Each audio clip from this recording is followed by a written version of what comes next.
My body dissipated into millions of tiny particles, and suddenly, I'm in another dimension of time.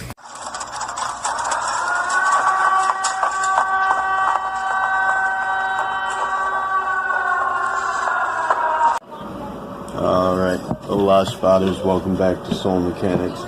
So, get right into it here. I received a call from a dear friend slash beloved brother slash staggeringly invested operative of the initiative, fellow psychonaut, traveler, and just all around genuinely awesome guy. I received a frantic, quite frenetic call from this friend speaking to me about what he's seeing from his perspective in a very specific sort of phase that happens in the development along that psychonaut line of procedure, you could say. You're 100% wrong. There's more than 4 dimensions. There is an infinite amount of dimensions. You think you're in the 4th dimension. I am in the 5th dimension. Come with me. We can go further than that.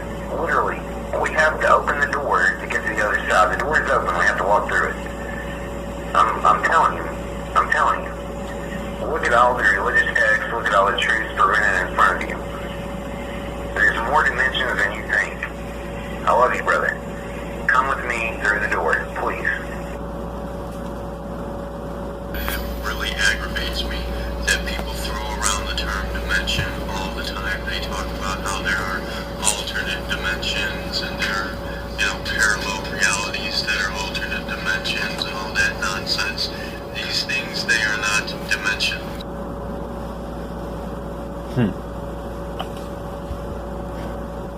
You know what? Fuck you, Blake. I hate you. So, as you can see, I did my very best to amicably calm the situation in a friendly manner, and all went well. He and I, we've developed somewhat of a correspondence here, but primarily he had addressed us, obviously, what will be obviously to you on YouTube, giving a shout out to the channel. Before I get into this, though, I want to say, go watch Soul Mechanics. I'm going to link his channel down below. Please go check him out and watch him. He's doing some amazing things over there. He's got a game going on that I would highly suggest everyone take part in. So, thank you for that. I'd like to, for Blake, not necessarily anybody new to the audience, of course, but for Blake specifically, my beloved partner in crime, Madam Sweetie Cheeks, alias Megan Lee. Yeah. That was awful. I won't say that again, I'm sorry. I sincerely apologize. Hi! Now, another thing I'd like to show to the audience, general, just check out my fucking awesome apron that my boss had made for me and paid for herself. I want one. For my boss, should she be watching, she is in fact subscribed to the channel. Madam, you are grade A fucking excellent. Thank you so much for everything. Some more, I want one. She's got my back through thick and thin, come hell or high water. I love her so much. Oh, also shout out to Nea. Nea, I love you, Nea. That's a pretty name. Nea and I are gonna get married in an effort to kind of get down to the nuts and bolts of what's going on here with the channel series and what we mean to present by that. Obviously, we have now hereby incorporated a fellow YouTuber into the whole investigation. So cool. And what we're going to do here is take a look at his video, of course, and do classic reality check style response clip. Alright, so we were I think we watched 3 minutes of it. It's pretty short. It's 15 minutes or something. First, I would like to say, I like his hair. It's all super fluffy on top and shaved on the sides, and it's pretty rad. I'm digging it. I think it's very cool. He's pretty handsome. He's got a little pillow. He looks very comfortable. This one is called Do Not capitalized, conform. to society, which is a message I feel it deep in my soul. But a lot more when I was little, like, I'm not little, but like in high school or whatever, that was like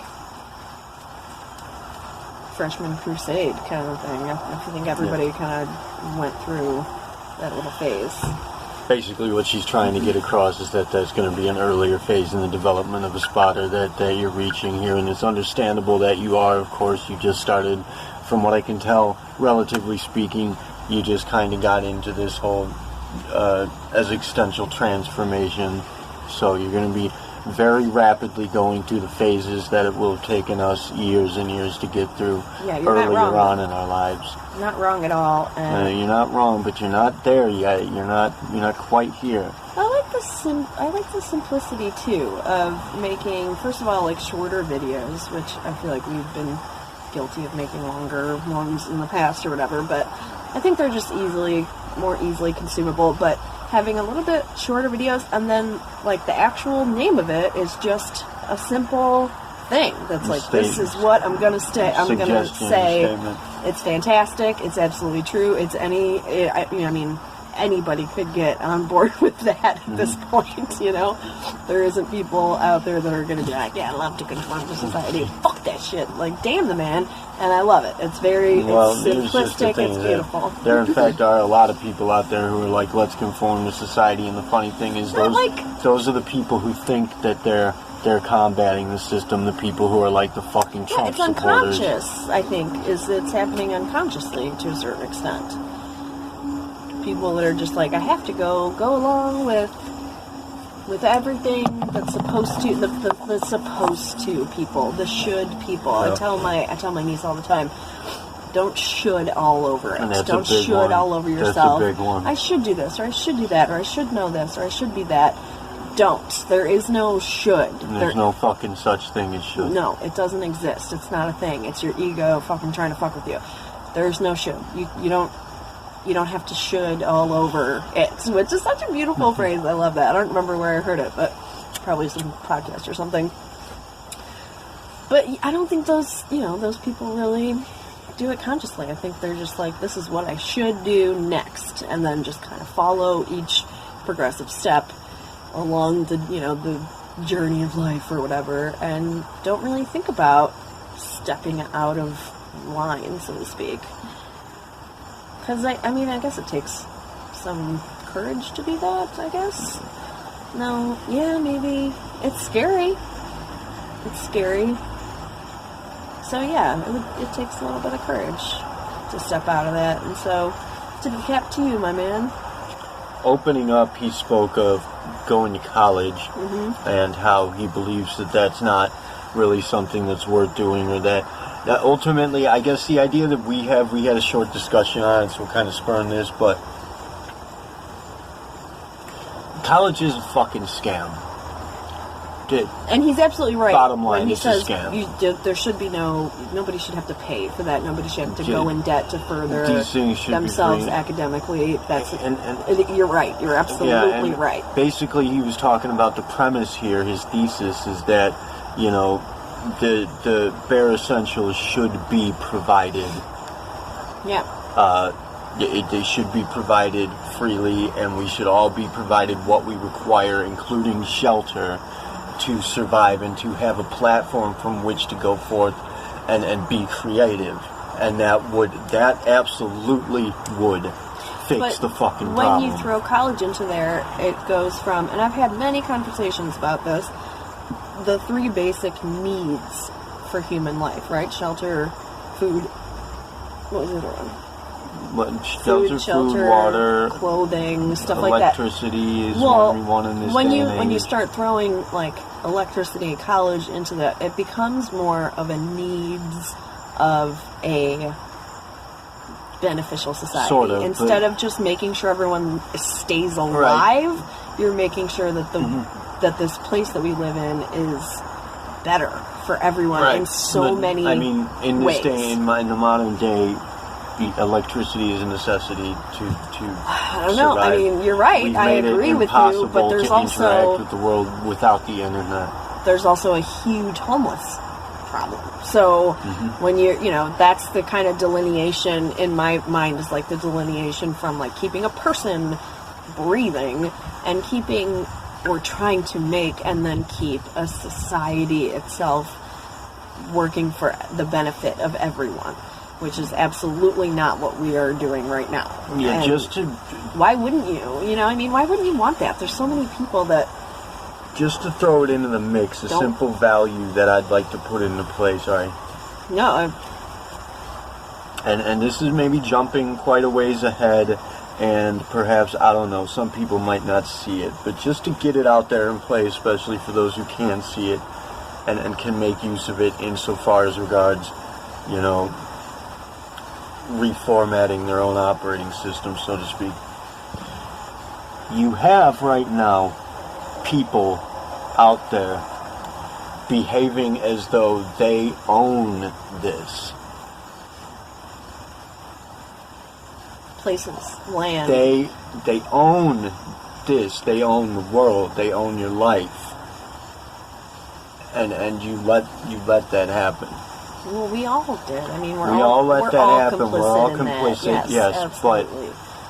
But we're also all born into it at this point. You know, like I said earlier, like I like that you brought that up, because, like I said, there's this idea of owning a place, you know, that is so wild. And if you really, really think about it, it makes no fucking sense. It's crazy. Not like, you know, not like a building or a house, but like the place. And that, I think, is a really big thing that, like, originally when we basically took over this, you know, this country, that the Native Americans were trying to convey this idea of, like, you can't own a place. Like, this is just here. This isn't mine or yours or anyone else's. And I still think to this day, there's a lot of people who are like, what the hell were they talking about? Like, come on, man. Like, if you really think about it, you can feel what they're talking about, you know? And you know, I hate to have to get into the whole political aspects of everything, but that's where we are now, and it's become a very prevalent theme in my day-to-day life. You know, having awakened to this, which, by the way, anybody watching, I had to say this to one of the kids working with me at the nursing home in my facility earlier. I had to ask him, you know, are you going to vote in this election? And he says to me, no, I don't like politics. I'm not getting into politics. And you don't have to get to vote. I had to say I've never been into politics, and I've even been anti-politics, and even gone so far as to suggest that your voting isn't important and don't do it. This election, we need every motherfucking one of you to cast a ballot. We are in a very seriously dangerous predicament right now. Well, I think, I don't know, like, a lot about politics. I kind of follow that kind of stuff, and I don't want to talk about this here. This is not the video that we're doing, but, like, comparatively, we've kind of seen this thing happen before, where we're teetering on the edge, and it seems so, you know, so scary and immediate, and I understand people not voting, because it is, you know, it does seem kind of scary and immediate and whatever, but, you know, we've seen situations like this before historically, as, you know, as a people or whatever, but the fact that there's so many people that don't vote is a little disturbing. I can absolutely understand why, but it's disturbing. And then once you put that together with the fact that there's so many people that try to stop voting, the voter suppression, the redlining, the closing down polling places, your own president. It's disturbing. Is attempting to prevent you from casting a vote right now. Well, however you want to look at it, I absolutely don't want to, you know, claim any kind of, like, divisive thing. I'm just saying, just vote. Like, there's so many people trying to stop then that's not new. You want to fight the system? Not new. You need to cast a ballot this year. The post office thing, none of that is new. This isn't a new thing. It's been going on for a very long time. Oh, this happened There's before. A lot of voter suppression that's been happening since the freaking Civil War. So all of this will happen again. The fact that those two things exist at the same time that there is people actionably, voluntarily trying to stop people from voting, and the fact that 75% of the entire country didn't vote in the 2016. So those two things are existing in the same reality, you know? There's people trying to stop us from voting, and then there's 75% of our entire nation doesn't vote. Like, defeated. Let's try to get to a more middle ground with those two things. That's defeat because right there. we have to at least try. I mean, right? It seems hopeless. The first time I ever voted in my just entire try. life was this past election, and I voted against Trump. I didn't vote for Hillary. I voted for Bernie.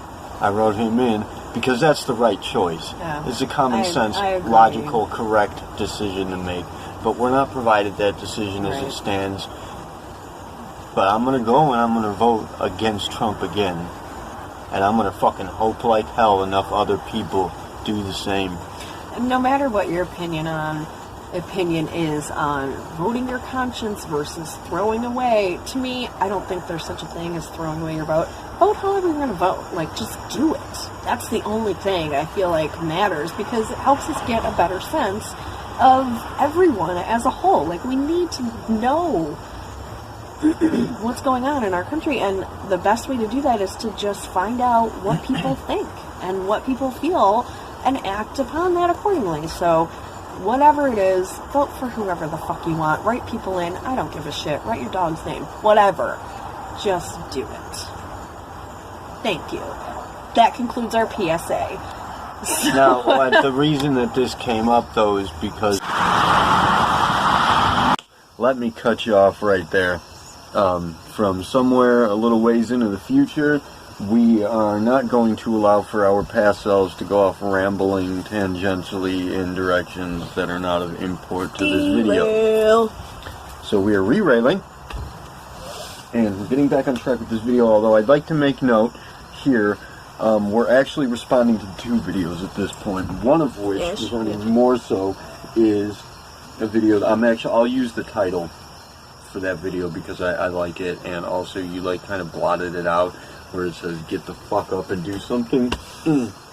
Well, you want to be appropriate, you know. You can be appropriate. We're going to be perfectly sound. That is to say, I like all the titles, though, that he uses. Audio. Yeah, he does use good titles. They are. It's just some beautiful in its simplicity, for sure. Right, something I want to speak to regarding this particular channel for our onlookers, which, by the way, anybody who is with us, you need to be watching his channel too, because this dude is brilliant. He's genuine as fuck. I love him. You're a brother, man. I'm come hell or high water, we got your back for sure. I like it a lot. We went back and watched the year-old get the fuck up and do something. Oh my gosh, that was so brilliant. I mean, it was absolutely brilliant. The word choices and just the way that I just loved it. That was so good. He used the word comfortable and miserable, and he said that he said the problem was I got comfortable, but he said I got miserable, and the thing is that's it. Yeah. Misery, to be a miser, to be miserable, it's being comfortable in misery. Like, he used coddled really good. That was perfect little placement of that. There was some other ones in there. I can't remember what they were, but I love words. Words are very interesting, and when people have a good sense of which word to use in which, space, in which definition, it's just so cool. And so I really appreciated the whole video was beautiful, and just the personal experience. I want to hug you. Just something digital hug, Blake, but something that I should like to express regarding spot casting, what we've spoken to on that level. As you reach that phase of your development wherein you become aware of your capabilities in that regard, use of appropriate terminology and use of what I can only say is tactile terminology, wherein you use words that resonate, and you'll know what words are going to resonate with what people in what way, and it makes your expression tangible. It becomes it connects. It's an art form for sure, because the English language is so crazy. We call it rhetoric. Yeah, there's so many different words that like mean the same thing, but they imply like, you know, this implicit kind of meanings and symbology behind it, and so it's really kind of refreshing The implications to see somebody. The implications are huge, right? That's what you're making use of. The communication implications. of the implication is almost more important or significant than just the word itself. It is of the point significance. It's something that I said, to quote myself, experience is made of implications. Keep that in mind going into the future. Yourself now? Yeah. So here we're going to start watching the Do Not Conform to Society a little bit with the get the fuck up and do something in mind, because they contrast each other in certain ways that we want to speak to here. Well, at least so far. We'll begin with where we left off last time. We did not show it, but we're watching it now. Yes, we are watching it. Alright, 3, 2, 1, go. 50,000 a year, and then how long will it take you to pay back that 100 grand? Just really think about that. Now, I'm absolutely not bragging, and this is not coming out of a place of ego. I just want you to fully understand. I've made more than 50 grand easily the past few years and I didn't go to college. I didn't. I didn't. So just think about that. He didn't. I'm making more money than most people that go to college make, and he did not go to college. I'm just being painfully honest. I don't do too much, and that's sad to say and admit, but you have to find ways to make reality meet you. There's this saying. You have to find ways to make reality meet you. That was beautiful. That was very poetic. It absolutely is. And the point, I think, is good, that, you know, maybe college isn't good for everybody. I wouldn't call it a waste per se, but I feel like some people, you know, maybe it's not for them. Maybe it's not appropriate for your path or whatever. I mean, there's so many freaking people who are like rich and famous and shit now that didn't go to college. So it's not contingent as we think. Like, you know, your teachers and your parents and everybody will say like, oh, well, you can't do A, B, and C if you don't do the college thing or whatever. And I think maybe that was true at some point in our nation's history, maybe, you know, in the 70s or the 80s, but I don't think it's true so much anymore. I think there's so much crap out there. There's so much stuff. There's so much info flying around and things that need doing, you know, that I don't think it really matters as much. And I think that's just kind of what he's trying to say. So but what he said, what you did say there is that I don't do too much. I'm not doing too much. Whereas contrast that in the previous video, the get the fuck up and do something, the whole theme of it was that you were constantly doing something. And the thing is, I'm concerned that perhaps maybe in reaching the phase of development that you're in right now, maybe you've lost sight of that to some extent, that you don't realize. I mean, I don't know if you're still like... The subject matter is different, so I think it's meant to be... Yeah, he's speaking professionally. Like you said, he's speaking professional objects of interest, but... Academics and financial and professional and that kind of stuff. Right, but I mean, if I don't know if you are still doing the exercise routine and the, like you said, hitting the bag and whatever, weightlifting, maybe whatever it was that you were doing. I like the short hair too, by the way. It's very handsome. She's got a thing for you, you know? But whatever you're doing, it's like you need to keep in mind that just picking up the reins and your responsibility of taking action, you're doing something. You're doing a fucking lot more than most people might ever do. And that's a big thing. Again, you can kind of draw this back to the other video, to the earlier video about empowerment and how, you know, he was talking about, which was such a funny moment too. He's like, I used to give fucks what people think of me. It's so beautiful. I used to give a fuck. It's so great, but that's what you do when you're young, right? That's a thing that people do a lot when they're developing, is that you think so hard about how everyone else is judging you. And the Hollister jeans and the American Eagle. yeah, I did that. You know, people make fun of me for not wearing Nikes. Like, I get it. I mean, I feel like everybody kind of goes through that, I had like little phase long, or whatever. weird but hair, and I fucking dyed it black. And I had, well, like, you're a torn up weirdo, jeans so and shit. he's a weirdo. It's not the same. But it's that Smoked same pop and idea flew of around like outside of school. when you give up that sense of empowerment to other people. You might not notice you're doing it. You know, my niece does it sometimes, and I kind of catch her with little things. But once you start putting yourself in that position where you're just wondering, oh my God, what's everyone going to think, or what am I going to look like, or blah blah blah, that's you submitting. You know, it's you just giving up your empowerment and putting it in the hands of other people and saying, give it back to me. I kind of want to Here's pull... my empowerment. Can you please feed it back to me? Exactly. Fuck that shit. I kind of want to pull a little trick shot here, actually, and introduce Blake to our niece Trin in the future when she sees this video. This guy, I think, a beautiful woman. has a lot that he can teach you, madam, that you should take note of and try to learn from him. Whenever we do get around to actually bringing the two of you into when this reality meets and these links chain together. Yeah, sadly, I don't think she's very active on social media. I don't think there's a lot of YouTube. She used to make these little videos when she was little. God, she's so cute and beautiful, but she is a lot older now and has like stuff going on, and like going to college and like all this great shit. And I couldn't be more proud of her. She's so wonderful. So sadly, I don't think she might not really watch this for some time, for quite a while. She will. She that's watches okay. at just the right time. I'm and you happy know that. that she's doing everything she's doing is so great, and hopefully, I can only hope, honestly, with someone that you love. Obviously, you want them to, I want her to have hold of her own empowerment, and I very much hope that that she does that more.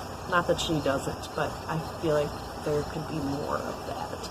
So that she does give that empowerment away to others a little bit with, some things. But I just...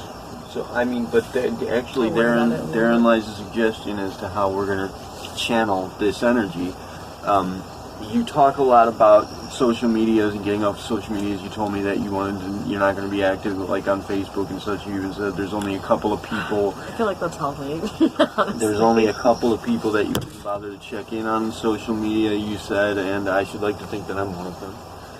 Perhaps. I mean, he is active on the initiative page, but... That's awesome. We need you on Facebook. That's the front line of the battle that we're waging here, and you know how synchronicity operates. You know that there's no coincidences. We need you to be on there posting the things that you are, to channel your energy into that and post it, because the right people will see it at just the right time. Things that you love, things that you appreciate, things that you find fascinating, things that you just love. It's beautiful. And motivations and inspirations. Out there. Whatever and not just good shit. Like this came up too in the older video, was the stuff about social media and how people only post like good shit. Like I'm only gonna put when I look beautiful stuff. And I'm on vacation. And I've got all this great stuff. Their best, yes, living your best life. That's another one. And so it kind of, especially again with younger people, I feel like it creates this environment where, especially young women, I mean, the research on this is not perfect or whatever, but there does seem to be a correlation between, depression, self-harm, and even suicidal ideations between younger, more access to social media. Those two things kind of create a very bad perfect storm in young women, and I think part of it is because they can't tell the difference between what's real and what's social media, right? You see all of your friends are so happy all the time. Nobody frowns, nobody cries, nobody has bad shit happen to them, because they're just not posting that, right? You know what I mean? That you don't post a picture of yourself, a selfie, if you have like, shitty makeup and your hair's all fucked up. So I think it creates kind of like a you know, like an imaginary reality where you're like, look at all these people are so great and happy. Why don't I feel like that all the time or look like that all the time? When really, everybody fucking sometimes feels like shit. Everybody sometimes looks like shit. Everybody goes through the same shit. But if you hide that, then you're giving this impression to other people who are looking at it that you're perfect, and it's damaging. I think it's really, really damaging with young girls, young ladies. Indeed, for sure.